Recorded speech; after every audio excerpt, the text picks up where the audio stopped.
openly and honestly and say, what has the track record been of these corporations, and what is the likelihood that those same scenarios are going to play out in Minnesota? Those dogs have given us that chance, and I please, please, please hope that we take this opportunity to look at this issue and see what's important to Minnesota is clean water and sustainable jobs in northeastern Minnesota. That's what we want.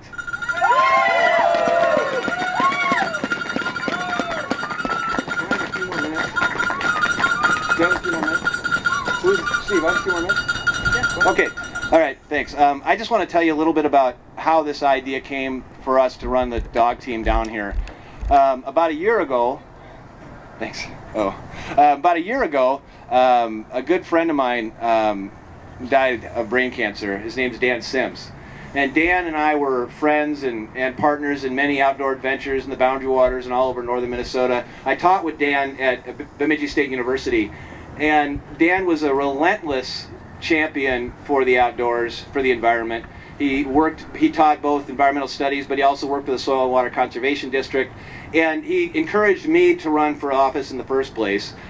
He also pushed really hard and helped me work on the issue of protecting wild rice from genetic modification. Minnesota was the first state in the United States to protect a native species from genetic modification.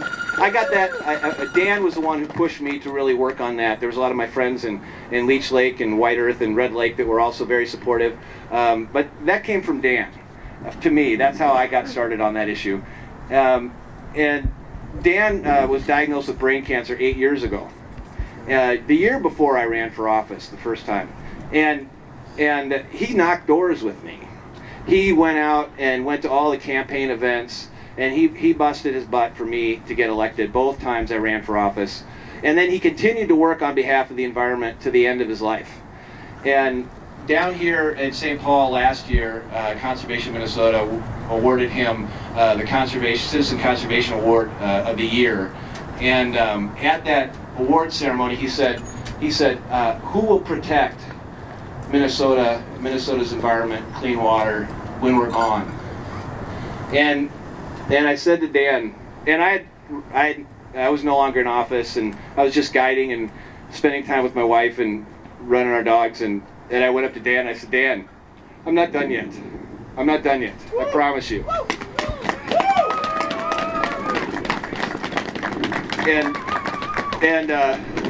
So last almost a year ago exactly, I was out racing the dogs in the Keweenaw Peninsula, and I was on my way back from Copper Harbor, and I was looking at, and there's a legacy of some real mining trouble there as well, and I was thinking about this issue, and I thought, and I missed his ceremony. I talked to his wife, and he said, Dan would rather you go race, so I did.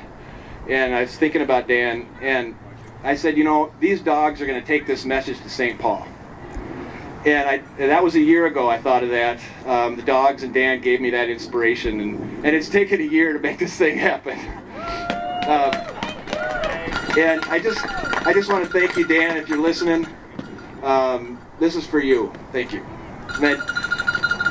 So now I have 12,500 signatures from you and so many other Minnesotans.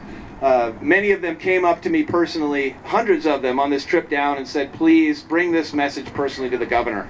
Bring our message to the governor. And I took those signatures and I gave them my word that I would do everything I could to get this word to Governor Dayton. And so I'm going to take these signatures.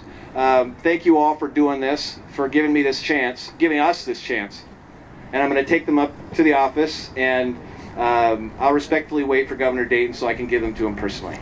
Thank you very much.